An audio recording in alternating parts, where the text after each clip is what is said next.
Auto rickshaw মানে battery চালিত রিক্সা ধাম করে এসে গাড়ি একদম ছিদ্র করে দিল। আমি সামনে এখানে বসাচ্ছিলাম, আর একটু হলে হয়তো এটা আমার গায়েও ঢুকে যেতে পারতো। ছোট পর্দার আলোচিত অভিনেত্রী রুকাইয়া জাহান চমক আবারও আলোচনায়। অভিনেত্রী তার ফেসবুক পেজে লিখেছেন, মেইন রোডে যদি ব্যাটারি চালিত রিক্সা চলে তবে আগামী বছর থেকে তিনি আর গাড়ির ট্যাক্স দেবেন না। যদি মেইন রাস্তায় ট্যাক্স না দিয়ে অবৈধভাবে বা প্রপার লাইসেন্স ছাড়া না শিখে নিয়ম নীতি না জেনে অনিয়ন্ত্রিতভাবে এই যে অটোরিক্সাগুলো যদি চলে রাস্তায় মেইন রোডে, তাহলে আমি আমার গাড়ি ট্যাক্স দেবো না। হয় ট্রাফিক রোড সেফটি এটা পুরোপুরি মানা হবে, তাহলেই তো আমরা ট্যাক্স দিব না। নিরাপদ সড়ক, নিরাপদ যদি জানমালের আমার সেফটি না থাকে, আমি কেন ট্যাক্স দিব গাড়ির? রাজধানী সহ দেশের অনেক মহাসড়কেই চলছে ব্যাটারি চালিত রিক্সা। বাস, ট্রাক, প্রাইভেট কার সব যানবাহনের গতিতে আসে বাধা।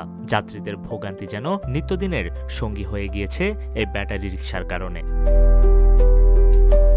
চমকের স্ট্যাটাস মুহূর্তে ছড়িয়ে পড়ে সোশ্যাল মিডিয়ায়। অনেকেই বলছেন ব্যাটারি রিকশায় এখন যানজটের অন্যতম কারণ। এই ব্যাটারি রিকশার কারণেই দুর্ঘটনার শিকার হচ্ছেন যাত্রী ও পথচারীরা। মেইন রোডে যদি ব্যাটারি চালিত রিক্সা চলে তবে আগামী বছর থেকে আর গাড়ির ট্যাক্স দেবেন না। অভিনেত্রীর এই পোস্টে অনেকেই মন্তব্য করে লিখেছেন, এই যানবাহন যেন মহাসড়কে আর না চলে। সরকার দ্রুত পদক্ষেপ নিক এমন আহ্বানও করা হয়েছে কমেন্ট বক্সে। সোশ্যাল মিডিয়ায় ক্ষোভ প্রকাশ করেছেন চমক, কিন্তু প্রশ্ন রয়ে গিয়েছে রাজধানীর রাস্তায় এই ব্যাটারি রিকশার দৌরত্ব বন্ধে কর্তৃপক্ষ আসলেই কতটা কার্যকর পদক্ষেপ নেবে। নিউজ ডেস্ক, রূপালী বাংলাদেশ।